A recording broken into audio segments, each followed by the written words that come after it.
Hey everyone, so in this video I'm going to go over some basics about geometric sequences, something that you learned about probably in IM 1. And so the thing about geometric sequences is that they have a constant ratio or something that they're being multiplied by. And so what you're doing for these is you're constantly multiplying by something. So this is a constant multiplication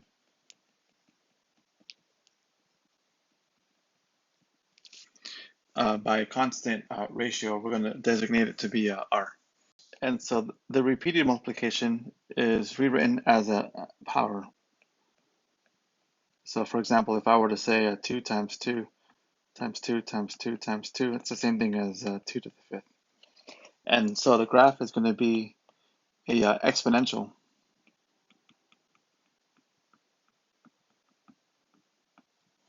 And it's going to be an increasing curve whenever the ratio is greater than 1. That's when the graph tends to take off and grow really, really quickly. And then it's going to be a decreasing curve whenever the ratio is between 0 and 1. Whenever it's a value between 0 and 1, it's going to be decreasing. That's when the curve, it kind of flattens out, sort of like that. And then multiplying by a negative ratio,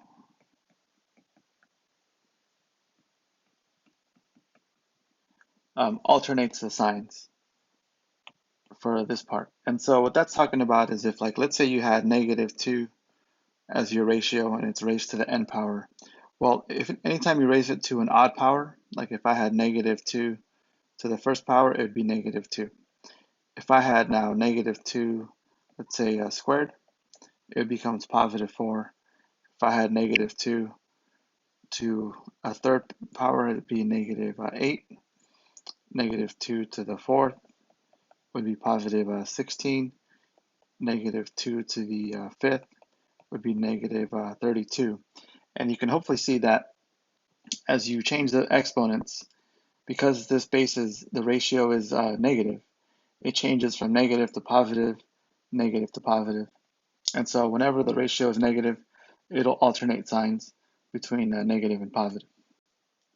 So that may come up in some of the examples, some of the problems you're asked to do. So just keep that in mind. If the signs alternate, it means that your ratio is going to be a negative. Okay, so let's look at one of the examples here.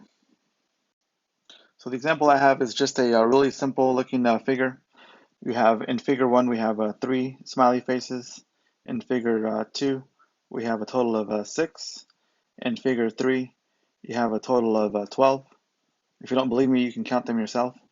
And so you can keep track of these on this little table. So figure 1, we had 3, and then we had 6, and then we had 12. And hopefully you can recognize that this ratio, the growth rate, is multiplying by 2. And so the next one, if I were to draw figure 4, it would be a total of 24, and this would be also equal to 48 if I continued all the way to figure 5.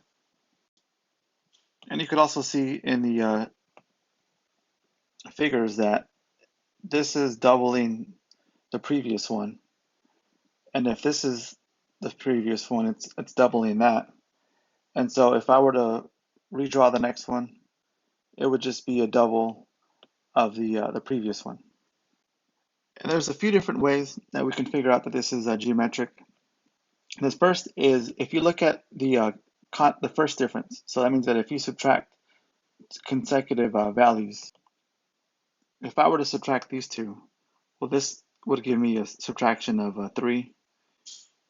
If I were to subtract these two, it would be a difference of 6.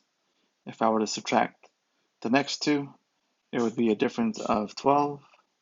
And then it would be a difference of 24. And hopefully you notice the fact that it's the exact same type of pattern. And then if I were to repeat this again, if I were to subtract these two, I would get 3. If I were to subtract these two, I would get 6. If I subtract these two, I would get 12.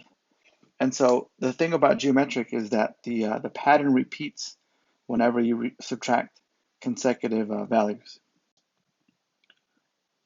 So that just kind of verifies that it's geometric. Now, something you'll want to find is what the constant ratio is. And you can do that by just taking two consecutive um, terms and dividing them. So if I were to take, let's say,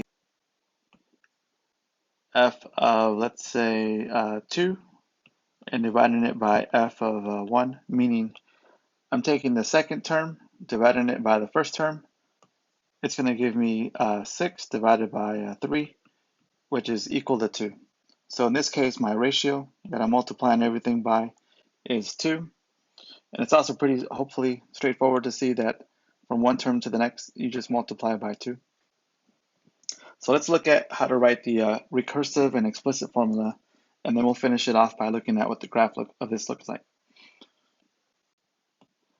So for the explicit and recursive formula, you'll want to note what f of 1 is going to be. So f of 1 is going to be, in this case, 3. So all that you would put down is that f of 1 is equal to 3. And then the function is going to be taking the ratio, which we found to be 2. And this indicates that you're multiplying it by the previous term. So 2 times whatever the previous term is how you get the new value. So if I wanted to find, let's say, f of 4, for example, I would take 2 and I would multiply by the previous term to get 24. If I wanted 5, I would take 2 times the previous term and to get 48. That's how I would use the recursive formula. And I made some notes over here that f of 1 is the first term and r is the ratio. If I now want to use the, let's say, the explicit formula, let's say, let me move this for a second. Move this out of the way. Okay.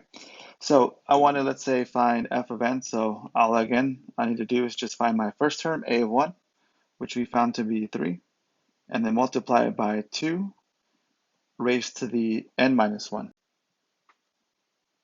And so this indicates that I'm going to start at n equal to 1. So if I wanted to, let's say, find f of 1, it would be a 3 times 2 to the 1 minus 1, which would simplify to 3 times 2 to the 0.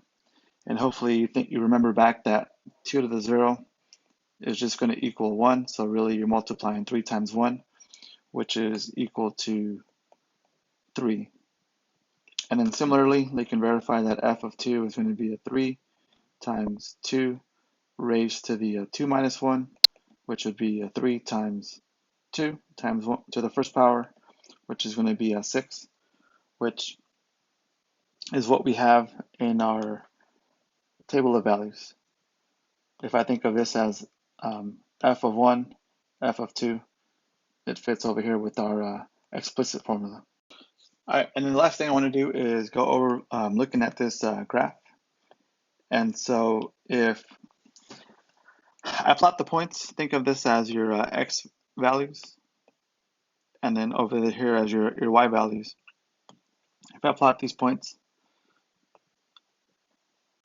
at 1, my value is equal to 3.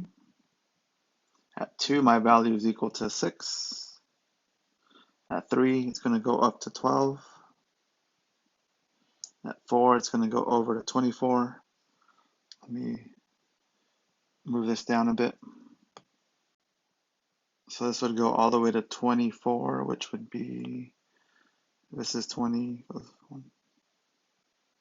over here. And you can see that it's a pretty steep curve if I were to connect them. Let me try that again. Going all the way up. And that's my exponential curve. So hopefully this video helps make sense of geometric sequences, and you're able to work with the assignment. I've also embedded some additional links in the assignment that you have to do. So if you need further clarification, you can watch those. You can also message me on Teams. So thanks for watching this far, and I'll talk to you guys later.